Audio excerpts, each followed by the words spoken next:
Hello everyone, this is just going to be a quick video of me talking about my review for Yooka-Laylee, because the one thing I wanted to make sure is that the sentiment that I wanted to come across in the review comes across. I don't want to come across as too overly negative or overly praising, or just I don't want to seem like I'm just gonna I just like listed off bad things and went I still recommend it anyway.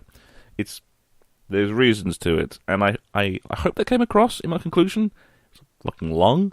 It was a long review. It's like 1,700 words, something like that, which was, I think it's probably the longest review by word count that I've done ever, I think. It stretched verging onto 3 pages. So, um, yeah, it's probably the longest review I've done. The main sentiment I want to come across is that the game is fine. It's satisfactory. It's adequate. It's just fine. There really isn't any better word. I spent ages trying to come up with a better word for it, and the only really word I can come up with is just it's fine. There really isn't anything else to be said. It's just fine. It's functional. It's adequate. It's satisfactory. It's people who are expecting this second coming of the old games. We're always going to be disappointed because the old games have aged terribly, and that's the main thing I wanted to come across in the review, is that the absolute core foundations of this game is nostalgia. It has a modern facade. But the islands are built in the old-fashioned way. They are set up in an old-fashioned way, although the facade has got the new graphics, the new lighting engines, all the fancy Unity stuff. While the facade may be modern, the actual core is nostalgic. And the nostalgia, and, well, I even said in the review that I've quoted quite a few times, anything made after the fact, anything built to recapture the wholesome pleasantness of the past will always fail to do so because nostalgia always wins overall. And that's it. This is not Banjo-Kazooie, but it's not Banjo-Kazooie more than it's just Yooka-Laylee. It's not Banjo-Kazooie. It's not Banjo-Kazooie because it's not 15 years ago. And that ends up being the problem. If this game, because I think I even mentioned a bit before when I was talking about the design of the game in one of the moments when I had trouble trying to get to the World 4 hub section that starts going outside, all the books and things. Going off towards the casino world. I spent ages running around. I think like an hour and a half running around trying to find out where the fuck do I go. I know I'm supposed to go off. I have like 40 pages and like 400 quills. Where the fuck am I supposed to go now? And then just by fortunate, I sort of glitched the camera into a wall and was like, wait, there's a hole there? And I turned, and then I sort of had to squeeze the camera in. It's like, that's a hole. Is that a hole? I don't know. And I walked into it. It was like, it went into the loading transition. I was like, oh, for fuck's sake. Because it was right in a fucking dark corner of a dark room. In a corridor that was about 2 Yukas wide. It was such a tiny, it was like jammed in a corner somewhere. I was like, this is how you continue the fucking game. Good Christ.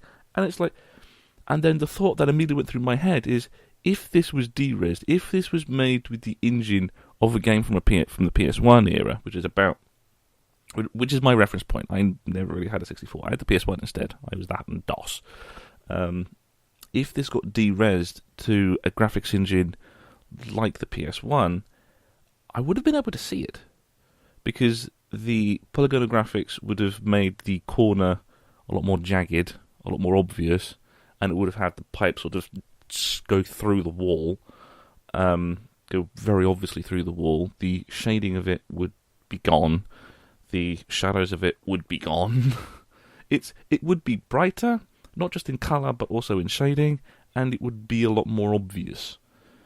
But for now, it's just a dark corner of the room that happens to have a loading transition. And that is a thought that kept on going through my head. And then from that point, I just started looking back at all the other things that the game does. And, yeah, I just saw more and more parts They've gone like, it's just built on nostalgia. It's like the writing, it's built on nostalgia. The N64 comes up God knows how many times, not just in passing reference, but they actually talk about the reference. They talk about old game characters. There's a reference to Crash Bandicoot in it with Rex's Arcade. They spend so much time talking about the old stuff. It ends up being the problem with that happens with sequels at times, where it's not where a sequel is a good sequel when it uses the previous as a jumping off point. A bad sequel is when a sequel wallows in it, and this wallows in it. It wallows in the nostalgic and the old-fashioned right to its very core. But then comes the instant thought of, that was the point. That was the point. It's a it's a kickstarted game going, make a new game that's like Banjo-Kazooie. And so they did it. You're getting exactly what you wanted. That ends up being sort of the core issue with this game, is you asked for a Banjo-Kazooie game, you got it. This game could have come out 15 years ago. That is what I want to come across. This is what I want to come across. Through all of the negative things that I said, through all of the positive things that I said, this is exactly what those people who kick-funded it wanted. You wanted an old-fashioned game, you got it. You wanted a Banjo-Kazooie successor, you got it. You got exactly what you asked for. This game does exactly what it said on the Kickstarter's tin. And that's it, really. That's part of the reason why the review ends on such a note of just going, if you were interested, then you've probably already got it. Because that's precisely the whole thing. People who were interested in it probably already have it, and that if you're afraid that this game's coming out through all of the bad press, it's absolutely fine. I'm going to be talking about the other thing, the JonTron thing. I didn't talk about it in the main review because, for one, it's a fucking review, and there's no point. The game should be able to stand on by itself outside of the controversy. And two, I even said at one point, all the characters, the thing I said in the review was all the characters could have been silent like a JRPG, and I think it would have lost nothing, which ends up moving the dialogue to being tragically ironic considering related events. My current comment on the whole JonTron thing of leaving him in or leaving him out, it has no actual impact on the game. The game itself moves on with or without JonTron, because JonTron's dialogue is probably just so it's it's fucking meaningless having him in or having him out. It ends up being a damned if you do, damned if you don't kind of scenario, I suppose. Yeah, and I hope that sentiment comes across. That sentiment of this game is made for and by the nostalgic, for the nostalgic. I hope that comes across well enough, because if you're interested in getting this game, then get it. It's fine. It's okay. It's exactly what it is exactly what it set out to do. It is an old-fashioned game that does old-fashioned things.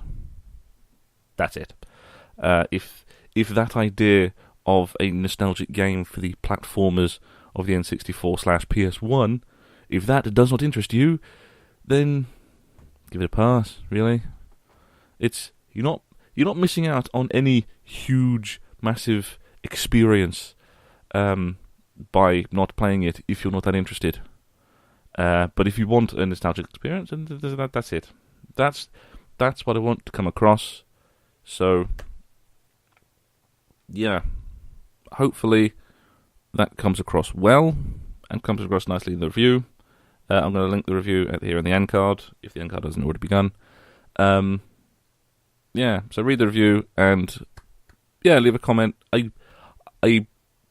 It'll be great to have comments from other people to talk about the review, talk about where things I could clarify or sort of wordings I could phrase better. It's always good. So I will see you. I'll see you next time.